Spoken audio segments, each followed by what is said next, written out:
नमस्कार दोस्तों, कैसे हैं आप सब। आई होप आप सब बहुत ही अच्छे होंगे और जमकर पढ़ाई कर रहे होंगे। स्वागत आप सभी का सब्जेक्टिव के महातांडव सीरीज में। आज के इस वीडियो में भूगोल यानी ज्योग्राफी का मोस्ट बीवीआई सब्जेक्टिव क्वेश्चन लेके आए हैं, जो कि 10 फरवरी के एग्जाम के लिए बहुत ही इंपॉर्टेंट है। इसमें जितने भी प्रश्न हैं वो 5 नंबर वाला प्रश्न है और ये सेट हमारा 5 नंबर वाला प्रश्न का सेट नंबर 2 है हमारा। इससे पहले सेट 1 हम अपलोड कर दिए, अगर नहीं देखें तो जाकर जरूर देख लीजिएगा।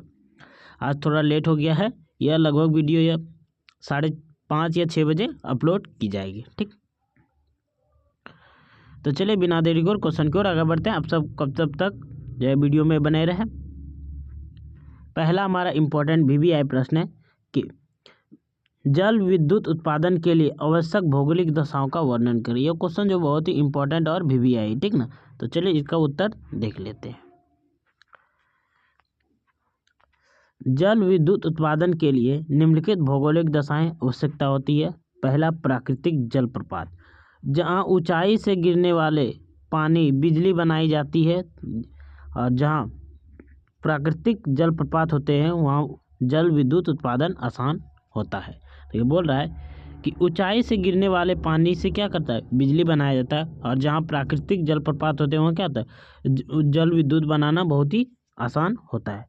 दूसरा हमारा पॉइंट, कृत्रिम जलप्रपात। ठीक, यदि प्राकृतिक जलप्रपात ना हो तो नदी पर बांध बनाकर पानी को ऊंचाई से गिराया जाता है, ठीक ना, जिससे कि बिजली बनाने के लिए पानी का लगातार बहाना जरूरी है। और क्योंकि बिजली बनाने के लिए क्या है, पानी का लगातार बहाना बहुत ही जरूरी है। आगे बात करें तीसरा पॉइंट हमारा, उपयुक्त जलवायु। बहुत ही ठंडे क्षेत्रों में पानी जम जाता है, जिससे बिजली बनाना क्या होता है, मुश्किल हो जाता है। भारत की जलवायु जल विद्युत के लिए अच्छी है। चौथा पॉइंट हमारा, स्वच्छ जल। यदि पानी में रेत या कंकड़ हो तो मशीन खराब हो सकती है, इसलिए साफ पानी होना क्या आवश्यक है। आगे बात करें पांचवा पॉइंट हमारा, उपभोग की मांग। बनी हुई बिजली का तुरंत उपयोग होना चाहिए, इसलिए बिजली इस्तेमाल करने वाले क्षेत्र पास होने चाहिए। छठा हमारा पॉइंट है कि पर्याप्त पूंजी। जल विद्युत परियोजना बनाने में बहुत पैसा लगता है, क्योंकि बड़े बांध और मशीन लगानी पड़ती है। आई होप आप समझ होंगे। अगले प्रश्न नंबर 2 हमारा बहुत ही इंपॉर्टेंट, ये प्रश्न तो बहुत ही इंपॉर्टेंट वीवीआई है, ठीक ना, याद जरूर कर लीजिएगा कि ऊर्जा के संसाधन का संरक्षण आवश्यक क्यों है। ऊर्जा संरक्षण के लिए अपनाए गए 4 उपायों की व्याख्या करें। तो चलिए इसका उत्तर आसान और इजी लैंग्वेज में जो आपको बताते हैं। कोयला, तेल और प्राकृतिक गैस मिलने वाली ऊर्जा को बचाना क्या है, बहुत ही जरूरी है, क्योंकि ये संसाधन जो है वह सीमित है, एक दिन समाप्त हो सकते हैं। हम इन पर हमेशा निर्भर नहीं रह सकते। जनसंख्या बढ़ने और विकास होने के कारण बिजली की खपत क्या लगातार बढ़ रही है, इसलिए ऊर्जा का संरक्षण बहुत ही आवश्यक है। आगे बात करें कि ऊर्जा संरक्षण के निम्नलिखित उपाय अपनाए जाना चाहिए। पहला, हमें ऐसी ऊर्जा के संसाधनों का विकसित करना चाहिए जो दोबारा उपयोग में आ सके। ये पर्यावरण के लिए अच्छे होते हैं और लंबे समय तक उपलब्ध रहते हैं, जैसे कि सौर ऊर्जा, पवन ऊर्जा। ये क्या पर्यावरण को नुकसान भी नहीं पहुंचाते हैं और ये दोबारा बनाया जा सकता है, खत्म हो जाए, क्योंकि सूरज तो रोज उगता है, ठीक ना। आगे बात करें पॉइंट नंबर 2, वर्तमान में चल रहे ऊर्जा उत्पादन संयंत्रों की गुणवत्ता और कार्य क्षमता बढ़ानी चाहिए, ताकि कम बर्बादी हो और अधिक ऊर्जा प्राप्त की जा सके। तीसरा पॉइंट हमारा, इंटीग्रेट नेशनल ग्रिड प्रणाली ऊर्जा संरक्षण का एक अच्छा तरीका है। इसके द्वारा स्थानीय स्तर पर उपलब्ध ऊर्जा संसाधनों का सही उपयोग किया जाता है, तो जो अक्सर बेकार चले जाते हैं। अगला पॉइंट हमारा पॉइंट नंबर 4, भारत के गांव में बड़ी मात्रा में गोबर और कृषि अपशिष्ट उपलब्ध होते हैं, जिनका उपयोग कृषि कार्यों और ऊर्जा उत्पादन में किया जा सकता है।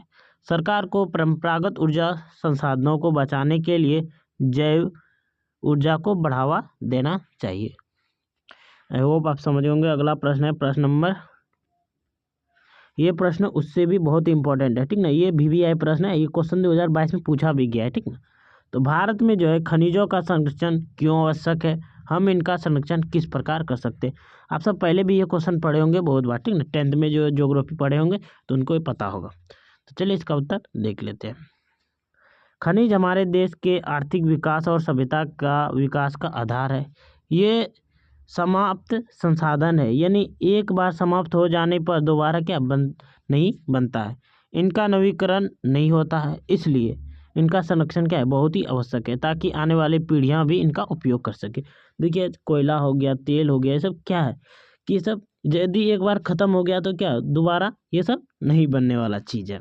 पॉइंट हमारा, प्राकृतिक संसाधनों के संरक्षण के लिए निम्नलिखित उपाय अपनाए जाने चाहिए। पहला, कुछ धातुएं जैसे कि लोहा, तांबा और एल्युमिनियम चक्रीय संसाधन है, इनका पुनः उपयोग करके इनकी बचत किया जा सकता है।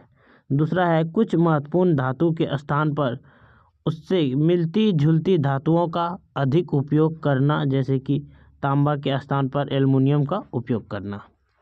आगे बात करें, दूसरा पॉइंट हमारा कि कोयला और पेट्रोल के स्थान पर विद्युत का अधिक उपयोग करना चाहिए, जिससे क्या खनिज ईंधन की बचत हो सके। आगे बात करें, आगे हमारा चौथा पॉइंट कि रासायनिक पदार्थों का उपयोग बढ़ाना चाहिए ताकि खनिज संसाधनों पर निर्भरता कम हो। पांचवा पॉइंट है हमारा कि ऊर्जा के अपरंपरागत संसाधनों का उपयोग करना चाहिए, ये संसाधन अक्षय या नवीकरणीय योग होते हैं, ठीक ना, यानी दोबारा बनाया जा सकता है, और इनके प्रयोग से कोयले और खनिजों की खनिज तेल की बचत हो सकती है। और छठा हमारा पॉइंट है, कृत्रिम वस्तुएं के उपयोग से प्राकृतिक वस्तुओं की बचत की जा सकती है। आई होप आप समझ गए होंगे। अगले प्रश्न है प्रश्न नंबर कि भारत में कोयला उत्पादन एवं वितरण का वर्णन करें। ये क्वेश्चन मोस्ट इंपोर्टेंट VVI, क्योंकि ये प्रश्न जो हमारा झारखंड से रिलेटेड है, पूछा जा सकता है, बहुत ही अधिक चांस है। तो चलिए देख लेते हैं। ब्रिटिश सरकार द्वारा भारत में रेलवे के निर्माण के क्रम में कोयला उत्पादन की प्रक्रिया प्रारंभ हुई। कालांतर में प्रथम तथा द्वितीय विश्व युद्ध के दौरान कोयले के उत्पादन प्रक्रिया में तेजी आई। आगे बात करें, 1946 में कोयले का कुल उत्पादन 3 करोड़ टन था। 1972 में कोयले उद्योग के राष्ट्रीयकरण के परिणाम स्वरूप कोयले के उत्पादन में क्या हुआ, वृद्धि हुआ।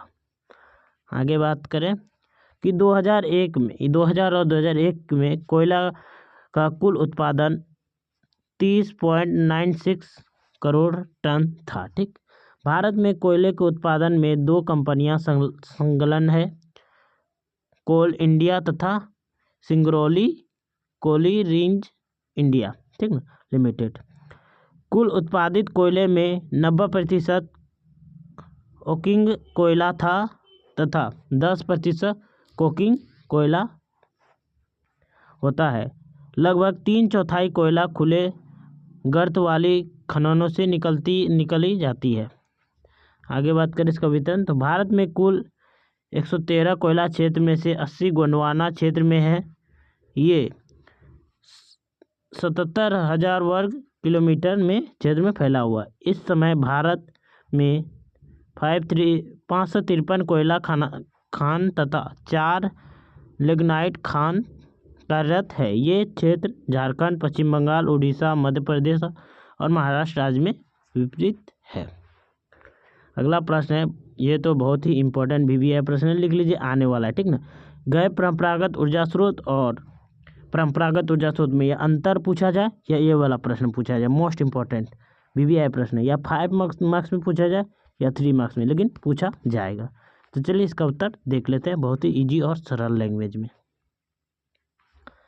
गैर परंपरागत ऊर्जा के स्रोत, पहला है सौर ऊर्जा, ठीक। यह नवीकरणीय ऊर्जा का एक महत्वपूर्ण स्रोत है। यह ऊर्जा हमें सूर्य से प्राप्त होती है। इसे सूर्य की रोशनी और धूप से प्राप्त किया जाता है। यह पर्यावरण के लिए क्या सबसे सुरक्षित और अनुकूल ऊर्जा स्रोत माना जाता है, बहुत ही अच्छा माना जाता है, इससे कोई हानि नहीं होता है। आगे बात करें पवन ऊर्जा। पवन ऊर्जा भी एक नवीकरणीय ऊर्जा स्रोत है। यह स्वच्छ और सुरक्षित होती है। यह तेज गति से हवा चलती है और वहाँ पवन चक्कियाँ लगाकर बिजली का क्या उत्पादन किया जाता है। आगे बात करें जाए बायोगैस। बायोगैस मानव और पशुओं के मूल और घरेलू कचरे, जैविक अपशिष्ट पदार्थ, खरपतवार और लकड़ी उद्योग से निकाले वाले विशेष से प्राप्त की जाती है। आगे बात करें बायोडीजल। बायोडीजल पारंपरिक डीजल का एक अच्छा विकल्प है। शहरों में बढ़ते वायु प्रदूषण को कम करने के लिए इसका उपयोग बहुत जरूरी है। इससे वनस्पति तेल और पशुओं की चर्बी से बनाया जाता है। आगे बात करें पाँचवा पॉइंट, ज्वारीय तथा तरंग ऊर्जा। यह ऊर्जा समुद्र की ज्वार भाटा तरंगों और महासागरीय धाराओं से प्राप्त की जाती है। इसका उत्पादन मुख्य रूप से ज्वार और सक्रिय समुद्री तटों पर किया जाता है। आई होप आप समझ गए होंगे। तो बताइएगा आप सबको यह वीडियो कैसा लगा। अगर वीडियो अच्छा लगा तो वीडियो को लाइक कीजिएगा, चैनल को सब्सक्राइब करके बेल आइकन को जरूर दबाइए। चलिए मिलते हैं अगले वीडियो में। जय हिंद, जय भारत।